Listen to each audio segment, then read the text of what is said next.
तो anatomy and physiology का unit number second में आज हमारे साथ सेकंड लेक्चर है और ये इस यूनिट का लास्ट लेक्चर है। इंशाल्लाह इस लेक्चर में के साथ ये यूनिट ख़त्म हो जाएगा। तो जिस तरह हमने पढ़ा था कि पिछले लेक्चर में, उसका लिंक डिस्क्रिप्शन में है कि होमोस्टेसिस क्या है, अडेप्टेशन क्या होती है, वो कौन कौन से फैक्टर है जो होमोस्टेसिस को इफेक्ट करती है। इसी लेक्चर में हम फीडबैक मैकेनिज्म पढ़ेंगे, टाइप्स पढ़ेंगे और इसके साथ साथ जो है ना उसकी इम्पोर्टेंस के साथ इस यूनिट को ख़त्म कर देंगे। तो फीडबैक मैकेनिज्म क्या है? फीडबैक मैकेनिज्म जो है ना एक फिजियोलॉजिकल रेगुलेशन सिस्टम है एक लिविंग थिंग्स में, जो बॉडी को एबनॉर्मल स्टेज से नॉर्मल स्टेज पर लेकर आता है।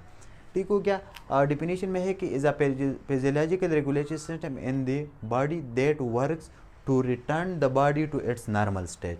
जो एबनॉर्मल स्टेज पर हमारे बॉडी जाती है उसको नॉर्मल स्टेज पर लाने के लिए जो सिस्टम होती है उसको हम फीडबैक सिस्टम मैकेनिज्म कहते हैं या फीडबैक सिस्टम कहते हैं। एग्जांपल मिसाल के तौर पर हमारे जिस्म में ग्लूकोज का लेवल ज़्यादा हो गया, जब हम खाना खाते हैं, ठीक है, तो हमारे जिस्म में ग्लूकोज का लेवल ज़्यादा हो जाती है। ठीक हो गया। जब ये ज़्यादा होती है तो हमारे जिस्म इसको कम करने के लिए या नॉर्मल लाने पर क्या करते हैं, इंसुलिन को सिक्रेट करते हैं। जब इंसुलिन सिक्रेट करते हैं तो हमारे ग्लूकोज का लेवल जो है ना वो नॉर्मल पर आ जाते हैं। ग्लूकोज क्या करते हैं, या तो इसको सेल के अंदर ले जाते हैं, ठीक है, या इसको ग्लाइकोजन में कन्वर्ट करते हैं। तो इसी तरीके से हमारे साथ ग्लूकोज का जो लेवल है वो नॉर्मल पर आ जाते हैं। दूसरा एग्जांपल हमारे साथ है बॉडी टेम्परेचर। मिसाल के तौर पर पिछले लेक्चर में हमने जब ज़्यादा होती है तो किस तरह होती है, इसी पर हम बात करेंगे जब कम होती है। मिसाल के तौर पर जब हमारी बॉडी में टेम्परेचर कम हो जाए या एक्सटर्नल इन्वायरमेंट कोल्ड हो जाए, ठीक है, तो क्या हो जाते हैं, शेवरिंग स्टार्ट करते हैं। जो बॉडी जो है ना मूवमेंट करती है उसको शेवरिंग कहते हैं। ठीक हो गया। जब ये जाते हैं तो हमारे साथ मेटाबॉलिक रेट जो है ना, मेटाबॉलिक रेट वो ज़्यादा होती है और हीट जो है ना वो रिलीज़ होती है। जब हीट रिलीज़ होती है तो हमारी बॉडी जो है ना वो बॉडी का टेम्परेचर जो है ना नॉर्मल पर आ जाते हैं। तो ये हमारे साथ दो एग्जांपल है फीडबैक मैकेनिज्म। समटाइम जो है ना फीडबैक मैकेनिज्म और होमोस्टेसिस जो है ना ये सेम टर्म है, होमोस्टेसिस और फीडबैक मैकेनिज्म। ठीक है, ये इंटरचेंजेबली यूज़ होती है। ठीक हो गया। फीडबैक मैकेनिज्म और होमोस्टेसिस तकरीबन मिलता जुलता और सेम टर्म्स है। ठीक हो गया। नेक्स्ट हमारे साथ इसके आते हैं टाइप्स। ठीक हो गया। टाइप्स एक है पॉजिटिव फीडबैक मैकेनिज्म है, एक नेगेटिव फीडबैक मैकेनिज्म है।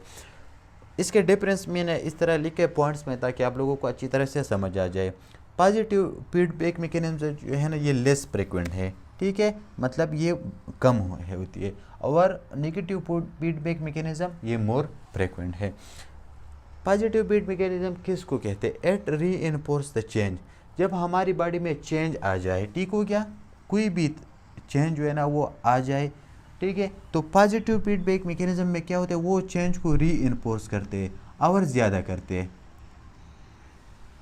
ठीक है, पॉजिटिव फीडबैक मैकेनिज्म में क्या होता है कि जब चेंज हमारी बॉडी में आ जाए उसको और ज़्यादा करते हैं, उसको पॉजिटिव फीडबैक मैकेनिज्म। लेकिन जब चेंज आ जाए और उसको वापस रिवर्स साइड पर जो है ना वो लेकर आते हैं तो वो नेगेटिव फीडबैक मैकेनिज्म होती है। ये इसकी डेफिनेशन है कि पॉजिटिव फीडबैक मैकेनिज्म वो फीडबैक मैकेनिज्म होती है जब चेंज डेटिक हो जाए और उसको और रीइंफोर्स किया जाए तो उसको हम पॉजिटिव फीडबैक मैकेनिज्म कहते हैं। नेगेटिव फीडबैक मैकेनिज्म वो फीडबैक मैकेनिज्म होती है जब उसको हम रिवर्स साइड पर लेकर आते हैं, मतलब वापस करते हैं। ठीक है, कोई चेंज आ गया उसको हम रिवर्स करते हैं, वापस नॉर्मल पर लेकर आते हैं।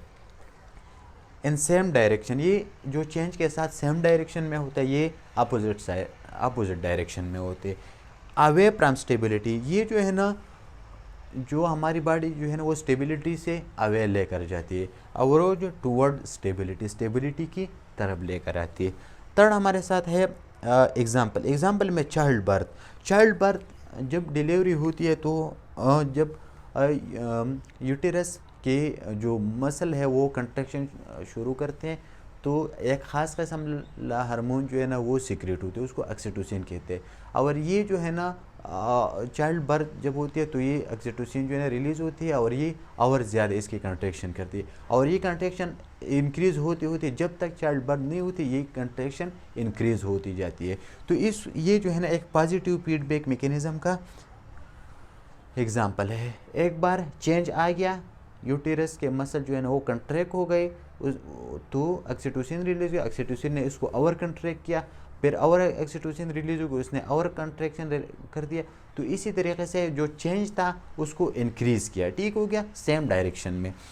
इसके अलावा लेक्टेशन, लेक्टेशन में एक ख़ास किस्म जो है ना वो हार्मोन रिलीज़ होते हैं, उसको प्रोलेक्टिन कहते हैं। जब बेबी जो है ना लेक्टेशन करती, लेक्टेशन उसकी होती है और फीडिंग होती है, तो ये प्रोलेक्टिन हार्मोन जो है ना वो रिलीज़ होते हैं। प्रोलेक्टिन हार्मोन का क्या काम क्या है, ये मिल्क प्रोडक्शन करती है ब्रेस्ट में। तो जब बच्चा जो है ना वो फीडिंग करती है तो और प्रोलेक्टिन हार्मोन रिलीज़ होता है, जब और रिलीज तो ज़्यादा और मिल्क प्रोडक्शन जो है ना होती है। तो इसी तरीके से ये जो चेंज आया था उसको और एनहेंस करते हैं, ज़्यादा करते। अच्छा, इसका एग्जांपल है ब्लड शुगर लेवल। जिस तरह हमने इधर बताया था कि जब ग्लूकोज का लेवल ज़्यादा हो जाए तो इंसुलिन सिक्रीट होती है, इधर ज़्यादा हो गया तो इंसुलिन सिक्रीट करके इसको कम कर दिया अपोजिट डायरेक्शन में, ठीक है। स्टिमुलस जो चेंज आए हैं उसको अपोजिट डायरेक्शन में करते। दूसरा है टेम्परेचर, जब हमारे साथ टेम्परेचर ज़्यादा होती है तो स्वेटिंग, बॉडी में स्वेटिंग होती है जो टेम्परेचर को नॉर्मल पर लेकर आते हैं। मतलब डिटेक्शन, जो चेंज डिटेक्ट हुआ है उसको अपोजिट डायरेक्शन पर लेकर आती है। तो ये हमारे साथ नेगेटिव फीडबैक मैकेनिज्म है। इसके इम्पॉर्टेंस जो है ना सारे जब हम देख ले तो हर जगह पर फीडबैक मैकेनिज्म या होमोस्टेसिस के ये इम्पॉर्टेंस ही इम्पॉर्टेंस है। फिर भी मैंने इधर लिखा है कि जो टेम्परेचर रेगुलेशन है ये फीडबैक मैकेनिज्म से रेगुलेट होते हैं, ये इसके इम्पॉर्टेंस है। शुगर का लेवल रेगुलेशन फीडबैक मैकेनिज्म पर रेगुलेट होती है, ये इसके इम्पॉर्टेंस है। चाइल्ड बर्थ, बच्चे की पैदाइश, फीडबैक मैकेनिज्म। ब्लड प्रेशर, ये भी फीडबैक मैकेनिज्म से रेगुलेट। हत्ता कि सर्वाइवल के लिए जो है ना, इस दुनिया में बका के लिए होमोस्टेसिस का मैकेनिज्म ही रिक्वायर्ड है। फ्लूइड मेंटेनेंस के लिए होमोस्टेटिक मैकेनिज्म या फीडबैक मैकेनिज्म जो है ना ये रिक्वायर। तो ये हमारे साथ हो गया फीडबैक मैकेनिज्म के इम्पॉर्टेंस, उसके टाइप्स और फीडबैक मैकेनिज्म क्या है। फीडबैक मैकेनिज्म में तीन जो है ना वो इन्वॉल्व होते हैं। एक होता है रिसेप्टर, कंट्रोल सेंटर, और तीसरा होता है इफेक्टर। अगर इसको हम ब्लड प्रेशर पर अप्लाई करें, मिसाल के तौर पर किसी का ब्लड प्रेशर हाई हो गया, ठीक है। जब ब्लड प्रेशर हाई होता है तो हमारे साथ जो वेसल्स होते हैं उसमें होते हैं बेरो रिसेप्टर,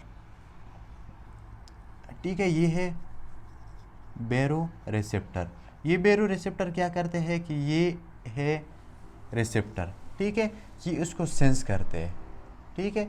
और सेंस करके ये मैसेज पहुंचाते हैं जहाँ, कहाँ पर, ब्रेन तक, ठीक है। और ब्रेन जो है ना उसको वापस मैसेज देता है कि ये वेसल जो है ना ये मसल रिलैक्स होकर ये डायलेट हो जाए। तो ये हमारे साथ वेसल डायलेट होता है। तो ये हमारे साथ क्या हो गया, रिसेप्टर, ये कंट्रोल सेंटर है, और ये जो है ना ये जो मसल ये इफेक्टर हो गए, ठीक है। इसके